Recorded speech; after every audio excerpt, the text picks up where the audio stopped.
જય, શ્રી નરનારાયણ દેવની જય, શ્રી રાધા કૃષ્ણ દેવની જય. સૌથી પહેલાં તો શ્રી સહજાનંદ ગુરુકુળ દ્વારા આયોજિત વિદ્યાર્થીઓ માટેના આ સ્નેહ મિલન સમારોહની અંદર ઉપસ્થિત પૂજ્યપાદ ભક્તિપ્રિયદાસજી સ્વામી, પૂજ્ય આનંદ સ્વામી, અન્ય સંતો અને આપ સૌ ગુરુકુળના ભૂતપૂર્વ વિદ્યાર્થીઓને હૃદયપૂર્વક જય સ્વામિનારાયણ.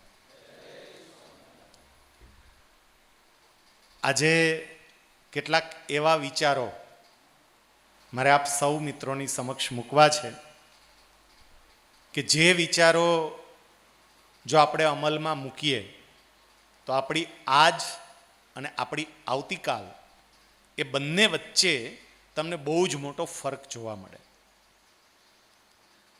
શૈલેષ સકપરિયાને લોકો આજની વાર્તા તરીકે પણ ઓળખે છે, કારણ કે રોજ એક એક નાની નાની વાર્તા લોકોને કહીએ.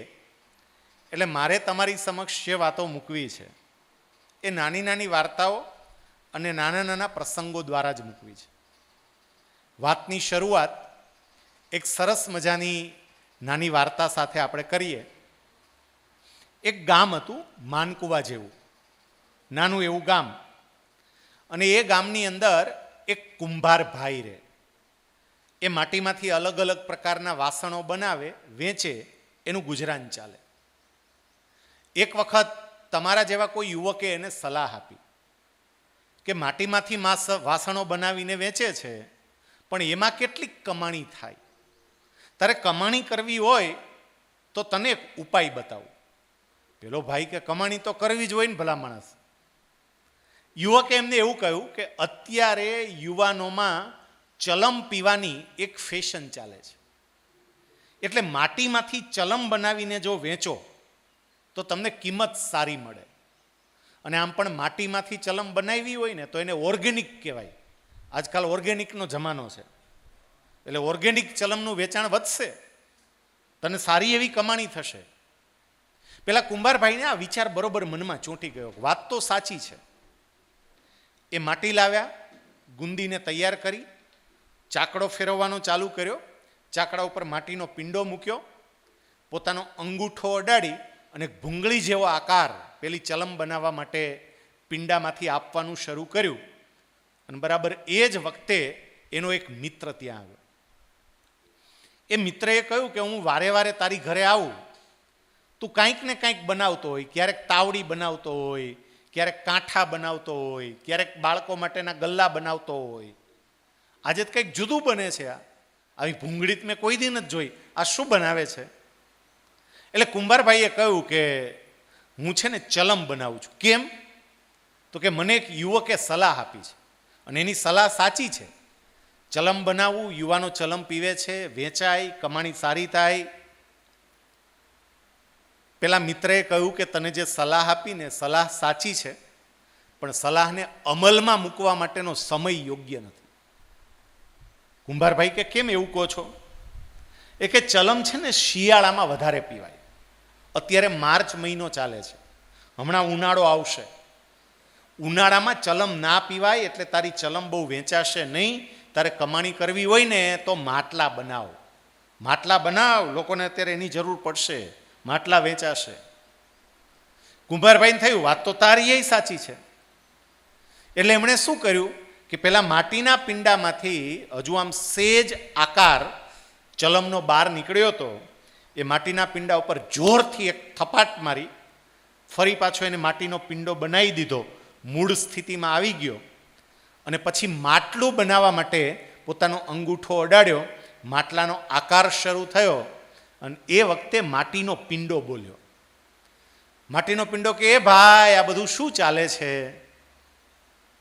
પેલો કુંભારભાઈ કે કેમ? તો કે આ કંઈક અલગ બનતું તું, હવે કંઈક અલગ બને છે. શું બનાવતો તો? કુંભારભાઈએ કહ્યું ચલમ બનાવતો હતો. તો હવે શું બનાવે છે? કે માટલું બનાવું છું. કેમ? તો કે મારો વિચાર બદલાઈ ગયો. માટીનો પિંડો હવે જે જવાબ આપે છે, માટીના પિંડાએ કહ્યું, તારો તો વિચાર બદલાણો, પણ તારો વિચાર બદલાવાને કારણે અમારું તો જીવન જ બદલાઈ ગયું. અમે પેલા ચલમ બનવાના હતા, પણ તારો વિચાર બદલાણો એટલે હવે અમે માટલું બનશું. પણ પછી આ માટીનો પિંડો જે બોલે છે ને, એ આપણા આજના વિષયનો પાયો છે. એ માટીનો પિંડો એવું કહે છે, ભલું થજો ભગવાનનું કે તારો વિચાર બદલાયો. કારણ કે જો તારો વિચાર ના બદલાયો હોત તો અમે ચલમ બનત, અને ચલમ બનત એટલે અમે બળત અને બીજાની બાળત. પણ તારો વિચાર બદલાયો એટલે હવે અમે માટલું બનશું, અને માટલું બનશું એટલે અમે ઠરશું અને બીજાને ઠારશું. વ્યક્તિનો વિચાર બદલાય એટલે વ્યક્તિનું જીવન બદલાય, અને વ્યક્તિનું જીવન બદલાય એટલે જે વ્યક્તિ બળવાનો હોય અને બાળવાનો હોય એ વ્યક્તિ ઠરે અને બીજાને ઠારે. આ પ્રકારના વિદ્યાર્થી સ્નેહ મિલન કાર્યક્રમની અંદર આ પ્રકારના પ્રવચનો રાખવા માટેનું કારણ પણ એ જ હોય કે થોડા વિચારોના બીજ રોપાય. કોઈ પણ વ્યક્તિએ જીવનમાં સુખી થવું હોય તો એના માટે એણે 5 પ્રકારના સ્વાસ્થ્યનો વિચાર કરવો પડે. અને આજે હમણાં જ અહીંથી ઉદ્ઘોષકે વાત કરી એ પ્રમાણે હું 5 પ્રકારના સ્વાસ્થ્યની વાત કરવાનો છું. પ્રત્યેક વ્યક્તિએ સુખી થવું હોય, પ્રત્યેક વ્યક્તિએ સફળ થવું હોય. આમાં બેઠેલી વ્યક્તિને એવું પૂછવામાં આવે કે તમારામાંથી જેને હેરાન થવું હોય, જેને બરોબરની મુશ્કેલીઓમાં પોતાનું જીવન વિતાવવું હોય, એવા કેટલા? તો કોઈ હાથ ઊંચા ન થાય. બધાને સુખી જ થવું હોય, બધાને મસ્ત જીવન જીવવું હોય, બધાને 2-5 કરોડવાળી જોબ જ જોતી હોય. નાની તો આપણને ફાવતી જ નથી. હવે સપનાઓ તો બહુ ઊંચા હોય, સફળ તો બધાને થવું હોય. પણ એના માટે આ 5 પ્રકારનું સ્વાસ્થ્ય અત્યારથી ધ્યાનમાં લેવું બહુ જરૂરી છે. આ 5 પ્રકારના સ્વાસ્થ્ય કયા? સૌથી પહેલું, અહીંથી થોડી પ્રેક્ટિકલ વાતો આવશે. સૌથી પહેલું, અને એ છે ફાઇનાન્શિયલ હેલ્થ, નાણાકીય સ્વાસ્થ્ય. જો સુખી થવું હોય તો નાણાકીય સ્વાસ્થ્ય જરૂરી છે. આર્થિક દ્રષ્ટિએ તમે સમૃદ્ધ હોય એ જરૂરી છે. લોકો ભલે એવી વાતો કરે કે પૈસો હાથનો મેલ કહેવાય, આ બધી માયા છે, પણ એ માયા વગર જીવવું પણ મુશ્કેલ નથી, એ સમજજો. જો વ્યવહાર ચલાવવો હોય, જગતની અંદર સારી રીતે રહેવું હોય તો એના માટે પૈસા બહુ જરૂરી છે. સ્વામિનારાયણ ભગવાનના ચરિત્રની અંદર એક લોભી વાણિયાનું આખ્યાન આવે છે, અને એમાં હરિલીલામૃતની અંદર જે આખું વર્ણન કર્યું છે કે જેની પાસે પૈસા હોય એને લોકો કેવું માન સન્માન આપે, એનું વર્ણન કર્યું છે આખું. આપણે ત્યાં ગુજરાતીમાં કહેવત છે, નાણાં વગરનો ના થયો ને નાણે નાથા લાલ. પૈસા આવે ને લોકો એને જે તમે તમારા આજુબાજુ જ જોયું હશે, બીજે ક્યાં જોવાની જરૂર છે?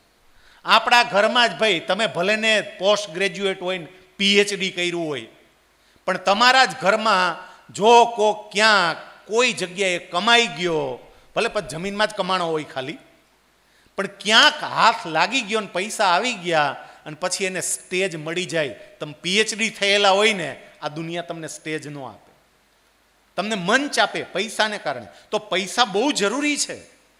અને એના માટે મારે કરવાનું શું? પૈસા બધાને કમાવા હોય, પણ વર્તમાન સમય અને યુવા માનસને ધ્યાનમાં લઈને હું કહું છું, પહેલું મિત્રો, અત્યારથી એક ટેવ પાડજો, અને એ ટેવ છે બચતની. સેવિંગ કરવાની ટેવ પાડજો અત્યારથી. સ્વામિનારાયણ ભગવાને આપણને આજ્ઞા કરી છે જેટલી આવક હોય એ પ્રમાણે ખર્ચ કરવો. અને અત્યાર સ્વામીજી આવક લોકો જોતા જ નથી, ખર્ચ જ ધબેડે જ રાખવાનો. હું આઈફોન વાપરતો નથી, પણ હું ખાતરીપૂર્વક કહું કે આમાંથી કેટલાય પાસે આઈફોન હશે. બોલો, આઈફોનની કમાણી નથી, પણ આઈફોન છે. હું આગળ વાત કરવાનો છું થોડી, પણ પહેલું બચતની ટેવ પાડજો મિત્રો. થોડી પણ, આમાં ઘણા એમ કે પણ હજી કમાવાનું જ ચાલુ નથી થયું, બચત ક્યાંથી કરવી? પણ હું એમ કહું છું, કમાવાનું શરૂ કરો એટલે બચતની ટેવ પાડજો. અત્યારે તમારામાંથી અમુકનો કદાચ અભ્યાસ ચાલતો હશે, અમુક ધંધામાં લાગી ગયા હશે, અમુક નોકરીમાં લાગી ગયા હશે. કેટલાકને એ પ્રશ્ન થાય કે પણ હજી આવક જ એટલી નથી, પગાર જ એટલો નથી, બાપુજી પાસે મંગાવવા પડે દર મહિને, તો માન ઘર પૂરું થાય છે, એમાં ક્યાં બચત કરવી? વ્યક્તિ પ્રયત્ન કરે ને તો બચત કરી શકે. મિત્રો, એ નાની નાની બચત તમને જે મદદ કરશે ને, તમે કલ્પના નહીં કરી હોય.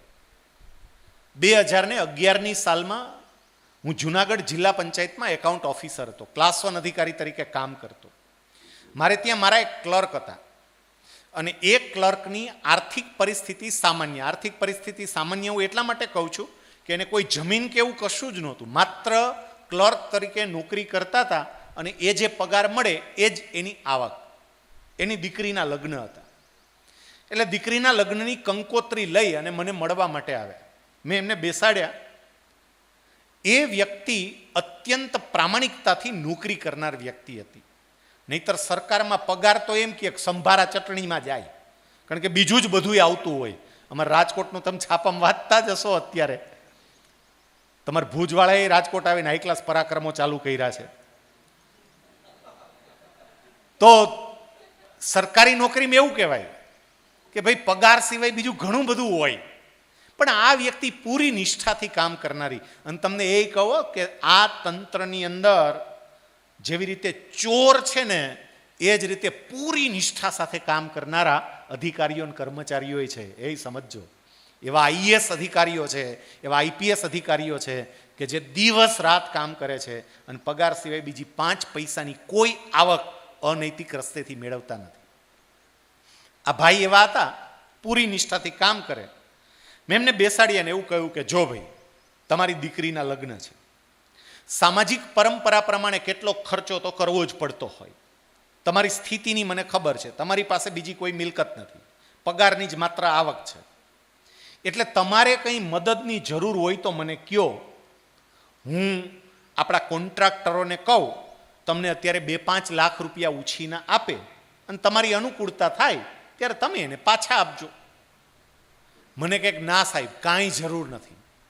મેં બીજી વખત કહ્યું, હું ખરેખર કહું છું, જરૂર હોય તો કહો, કારણ કે દીકરીના લગ્ન છે, દીકરીની પણ કેટલીક અપેક્ષાઓ હશે.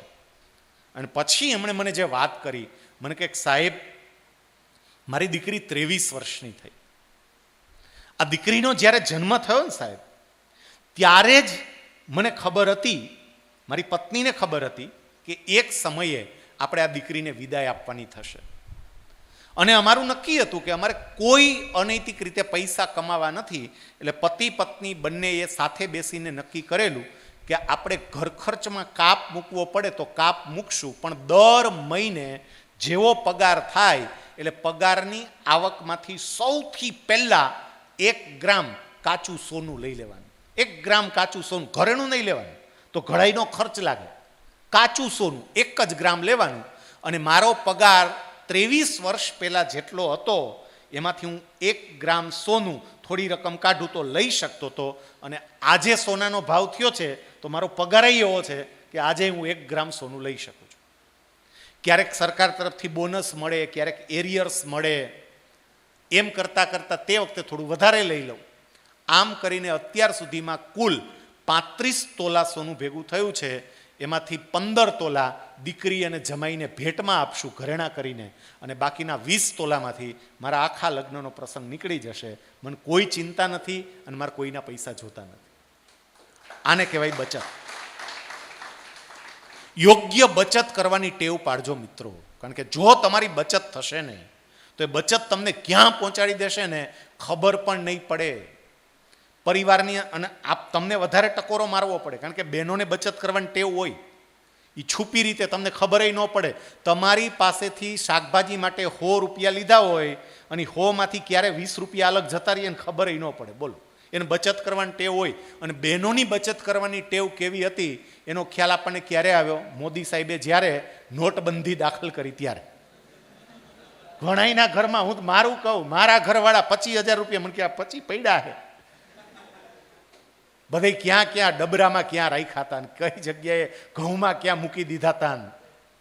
એ લોકોને બચત કરવાની ટેવ છે ને સાહેબ, એ જ બચત કરવાની ટેવ ઘણા બધા પુરુષોને જ્યારે મુશ્કેલી આવે ને ત્યારે એમની પત્ની પૈસા આપતી હોય છે, ચિંતા કરોમાં આ લ્યો તો હું એ બચત કરી શકું. બચત કરવા માટે મારે કરવું શું પડે? એક તો ખોટી દેખાદેખી બંધ કરી દેવી પડે. અત્યારે દેખાદેખીમાં સાહેબ એટલો ખર્ચો થતો હોય. અહીંયા આ સહજાનંદ ગુરુકુળના ભૂતપૂર્વ વિદ્યાર્થી સ્નેહ મિલન કાર્યક્રમમાં આપણે આવ્યા હોય અને ગ્રાઉન્ડની અંદર કાર જોઈએ, આપણી હારે જ ભણતો હોય, આપણી બાજુમાં જ બેસતો હોય, એની કાર જોઈએ અને આપણી સામાન્ય કાર જોઈએ, તરત જ પહેલો જ વિચાર આવે ગમે એમ થાય સારું કાર તો સારી લેવી જોશે. દેખાદેખીમાં કેટલો ખર્ચો થાય છે. હું જે મોબાઈલ સારામાં સારા લઉં છું ને એ મને એનો ઉપયોગ કરવાની મજા આવે છે એટલે નહીં, સમજો. હું તમને ખાતરીપૂર્વક કહું કે આઈફોનનો લગભગ 80% જેટલો ઉપયોગ લોકો કરી જ નથી શકતા. 80% ઉપયોગ કરી જ નથી શકતા અને તોય રાખે. શું કામ? દેખાદેખી. મારે તો અલગ અલગ લેક્ચરમાં જવાનું થાય. સુરતની અંદર તમે જુઓ એટલે અબજોપતિ માણસો પડ્યા છે સુરતમાં. આપણને મળે આમ આમ પ્યોર દેશી, સાહેબ તમારો મોબાઈલ નંબર આમાં નાખી દો ને. આપણને એમ કે હાથમાં દઈએ, આપણા હાથમાં મોબાઈલ. આપણે કંઈ પણ તમે આમાં લખી લ્યો એ કે આપણને ફાવતું નથી સાહેબ. હોય પાછો આઈફોન 15 પ્રો લેટેસ્ટ મોડલ લઈ આવે, આ પણ ફાવતું નથી એમ તમે આમાં નાખી દો. આ શું કામ એને આવે છે? દેખાદેખીને કારણે. મારી આ દેખાદેખી બંધ થવી જોઈએ. કેટલીક વ્યક્તિઓ તો મેં એવી જોઈ છે કે એને વિદેશ જ ભણવા માટે જવું છે. શું કામ? તો કે ચનો ગયો, મનો ગયો ને ભનો ગયો, એટલે કનાએ ત્યાં જ જવું છે એમ. કનાની કેપેસિટી છે કે કેમ, કનાના બાપની કેપેસિટી છે કે કેમ, કનો પોતે ત્યાં બરોબર એ વિષયમાં આગળ વધી શકશે કેમ, એ કશું જ જોવું નથી. બાકીના ગયા એટલે મારે જવું છે. મિત્રો, દેખાદેખી બંધ થાય ને તો બહુ જ મોટી અસર આપણા જીવન ઉપર પડી શકે એમ છે. એટલે કોઈ સાથે ભગવાને મને જે જીવન આપ્યું છે, મારું જીવન મને મુબારક. મારે બીજા કોઈ જોડે કમ્પેરિઝન મારી કરવાની ના હોય. અને ત્રીજી બાબત એમાં આવે કે હું બચત કરું છું, ખોટા ખર્ચા બંધ કરું છું અને એ બચતનું યોગ્ય જગ્યાએ રોકાણ કરું છું. ખાલી બચત કરીને પૈડી રાખો ને તો એ કામમાં ન આવે. એ તો ફુગાવાના કારણે ઘસાતા જાય પૈસા. હું માની લ્યો કે દર મહિને એમ નક્કી કરું કે ભાઈ મારા પગારમાંથી ચલો ને દર મહિને વધારે નહીં, આપણે 1000 રૂપિયા જુદા કાઢતા જાય. તમે 1000 રૂપિયા જુદા કાઢતા જાઓ પણ એ 1000 રૂપિયા એમનેમ પડ્યા રહે તો એનો કોઈ મતલબ નથી. કારણ કે 10 વર્ષ પછી તમારા જેટલા ભેગા થયા હશે ને એનું મૂલ્ય પાછું તળિયે આવી ગયું હશે. એનું યોગ્ય રોકાણ થવું જરૂરી છે. આ મેં તમને જેની વાત કરી એ ક્લાર્ક પોતાની દીકરીને પરણાવી શક્યા કારણ કે એને રોકાણ યોગ્ય જગ્યાએ કર્યું. આપણા વડીલો છે ને ભલે અભણ હતા, ભલે એને કદાચ લોકો કહેતા ઓછી ખબર પડે છે, પણ આમ અત્યારે મેનેજમેન્ટના દ્રષ્ટિકોણથી વિચાર કરો ને તો આપણને ખબર પડે સાહેબ કે એ લોકો અદ્ભુત હતા. શું કામ? કારણ કે એમને રોકાણ બે જ જગ્યાએ કર્યું. તમે જોજો, એક તો જમીનમાં બીજું સોનામાં. આ બે જ જગ્યાએ વડીલો રોકાણ કરતા. થોડાક પૈસા ભેગા થાય કે એક જમીનનો ટુકડો લઈ લ્યો ને, ટુકડો લેવાનો નાનો પ્લોટમાં ટેકાવી દો ને. જમીનમાં જ પૈસા રોક્યા છે અને બીજું રોકાણ એને ક્યાં કર્યું છે? જમીનની સાથે સાથે સોનામાં.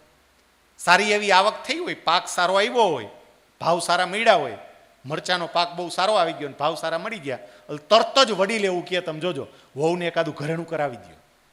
ખબર જ છે કે આ કાયમ માટે સાહેબ લિક્વિડિટી કેટલી, જ્યારે પૈસાની જરૂર પડે તરત પૈસા મળે. જમીનમાં હજી થોડીક વાર લાગે, આમાં તો પૈસા જોઈ ત્યારે મળે. યોગ્ય જગ્યાએ રોકાણ થાય એ બહુ જરૂરી છે. આજકાલ કદાચ આપણે થોડી બચત કરી અને રોકાણ કરવામાં ચડ્યા છીએ ને તો એમાં એક શેર બજારની પકડી લીધું. તમે જોજો, હું ફરી કહું, ઇન્વેસ્ટમેન્ટ માટે શેર બજાર સારું. મેં સારી ફંડામેન્ટલી સ્ટ્રોંગ કંપનીની અંદર ઇન્વેસ્ટમેન્ટ કર્યું તો એ સારું. પણ આજે કેટલાય યુવાનો શેર બજારમાં સટ્ટાના રવાડે ચડી ગયા છે. કેટલાય. કદાચ શક્ય છે કે આમાંથી કોઈને પણ એમાં મજા આવતી હોય ફ્યુચર ઓપ્શનમાં.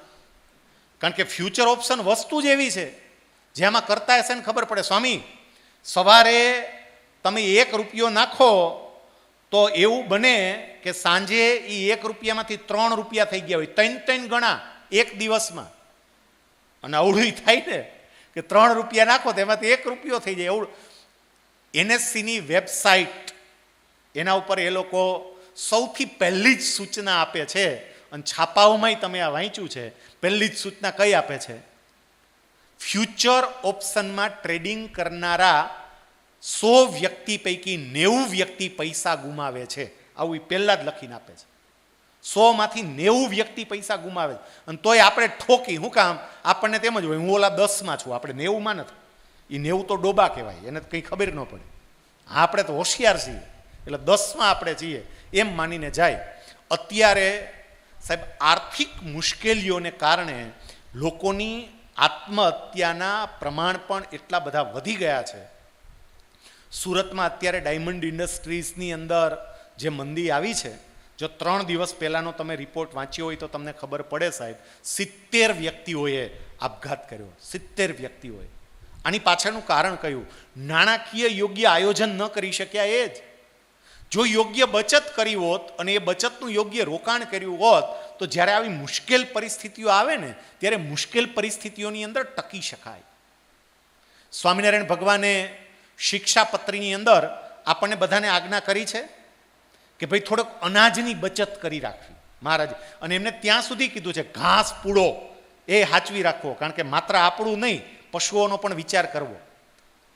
આમ તો શિક્ષાપત્રી વાંચીએ ને અને શિક્ષાપત્રીનો અમલ કરીએ ને તો જિંદગીમાં બીજું કંઈ કરવાની જરૂર જ નથી. સરદાર પટેલ એવું કહેતા કે આ દેશની અંદર બીજા કોઈ કાયદાની જરૂર ન પડે, જો લોકો શિક્ષાપત્રીનો અમલ કરવા માંડે તો કોઈ કાયદાની જરૂર જ ના પડે. એટલી સરસ વાતો ભગવાને પોતે આપણને કરી છે. એમણે કહ્યું છે કે બચત કરતા શીખો. તો હું બચત કરું અને બચતનું યોગ્ય રોકાણ કરું. મિત્રો એટલું યાદ રાખજો, ટૂંકા રસ્તે પૈસા કમાવા જઈશું તો નહીં જ કમાઈ શકાય. કદાચ ટૂંકા ગાળા માટે એવું લાગશે કે આવ્યા, પણ આમ સરવાળે તમે જોવા જાવ ને તો તમારું બધું લઈને જ જશે. અને હું ફરી કહું છું કે આપણે જ્યારે આ છાપામાં તમે સમાચાર વાંચો, આપણને ખબર પડે કે વ્યક્તિ પ્રગતિ કરીને ક્યાં પહોંચી ગઈ હોય, પણ યોગ્ય નાણાકીય નિર્ણય ન લઈ શકવાને કારણે ઝડપથી પૈસાદાર બની જવાની લાલચમાં એ જ વ્યક્તિ ઉપરથી ફટ કરતી નીચે આવી હોય. બીજે ક્યાંય ઉદાહરણ લેવા જવાની જરૂર નથી સાહેબ. ધીરુભાઈ અંબાણી આ દુનિયા છોડીને ગયા ત્યારે એના 2 દીકરાઓ વચ્ચે એણે સંપત્તિની વહેંચણી કરી. બંને દીકરાઓ, મુકેશ અંબાણી ને અનિલ અંબાણી. આપનામાંથી મોટાભાગનાને ખબર હશે કે બંને ભાઈઓને જે પ્રમાણે કંપનીઓની વહેંચણી કરવામાં આવી એ પ્રમાણે વધારે લાભ કોને આપવામાં આવ્યો હતો? મુકેશ અંબાણીને કે અનિલ અંબાણીને? એક્ઝેક્ટ અનિલ અંબાણી. સારામાં સારી કંપની એમની પાસે હતી, આર પાવર જેવી સારી કંપની બધી. અને અત્યારની સ્થિતિએ તમે જુઓ, મુકેશ અંબાણી ક્યાં પહોંચ્યા અને અનિલ અંબાણી ક્યાં છે તમે જુઓ. એક વ્યક્તિ 8 લાખ કરોડ કરતાં વધારે સંપત્તિના માલિક બની શકે અને બીજી વ્યક્તિ ઉપર લાખો કરોડનું દેવું હોય. આવી સ્થિતિ કેમ? કારણ કે યોગ્ય સમયે યોગ્ય નિર્ણય ન લઈ શક્યા નાણાકીય બાબતમાં. અનિલ અંબાણીનું તમે જીવન જુઓ ને તો તમને ખબર પડે, બધું છેલ બટાવ જીવન હતું. આમાં ઘણા કહેતો સાહેબ મુકેશ અંબાણીને શું બાકી રહ્યું? 5000 કરોડ ઠોકી નાખ્યા છોકરાના લગ્નમાં. પણ એ 5000 કરોડનો ખર્ચ પેલા યોગ્ય બચત, યોગ્ય રોકાણ દ્વારા, પોતાની કંપનીના યોગ્ય સંચાલન દ્વારા 8 લાખ કરોડની સંપત્તિ પેદા કર્યા પછી કર્યો છે.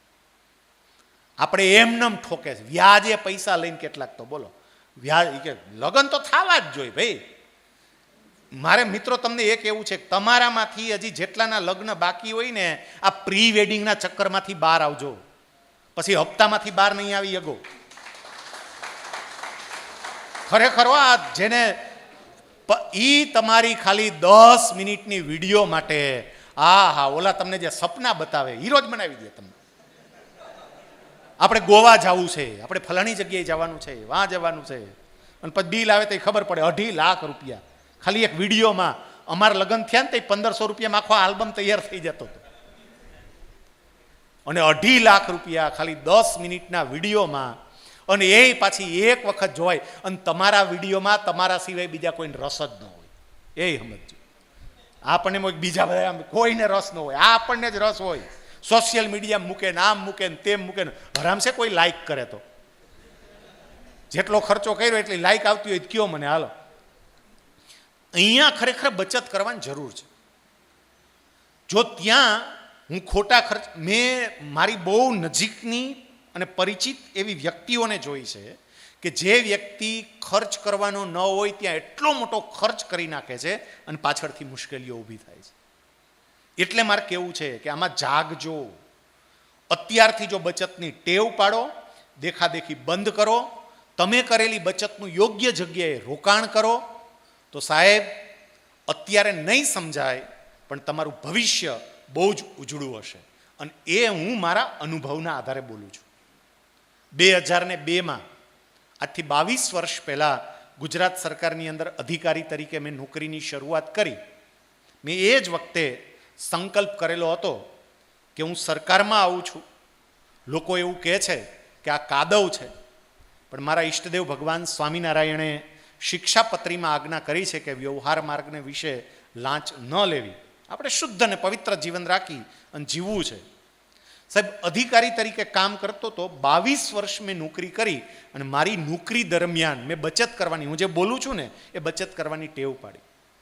અધિકારી હતો, ક્લાસ 1 અધિકારી બન્યો અને તોય મોટરસાઇકલ લઈને જતો, નહોતી ગાડી લીધી. મારે બચત કરવી હતી. પહેલાં બચત કરીને એટલી રકમ ભેગી કરી લઉં કે એ રકમમાંથી પછી મારી ગાડી આવે, એ રકમમાંથી મારી ગાડીનું પેટ્રોલ આવે, બધું આવી શકે. અને થયું સાહેબ. અને એને કારણે જ સિનિયર ક્લાસ 1 અધિકારીના હોદ્દા સુધી પહોંચીને મેં 9 વર્ષ પહેલાં સરકારમાંથી નિવૃત્તિ લઈ લીધી. મારે આ વર્ષે તો આઈએએસનું નોમિનેશન હતું, પણ એ બધું જતું કરીને નિવૃત્તિ લઈ લીધી. એટલા માટે કે બચત દ્વારા એટલી સરસ રકમ ભેગી થઈ ગઈ કે હવે બીજી કંઈ જરૂર ના પડે, સરસ રીતે જીવન જીવી શકો. એટલે હું વારે વારે આ વાત ઉપર ભાર મૂકું છું, તમારું નાણાકીય સ્વાસ્થ્ય બહુ અગત્યનું છે, એનું ધ્યાન રાખજો. તમને તમામ પ્રકારની મુશ્કેલીમાંથી એ બચાવી શકશે.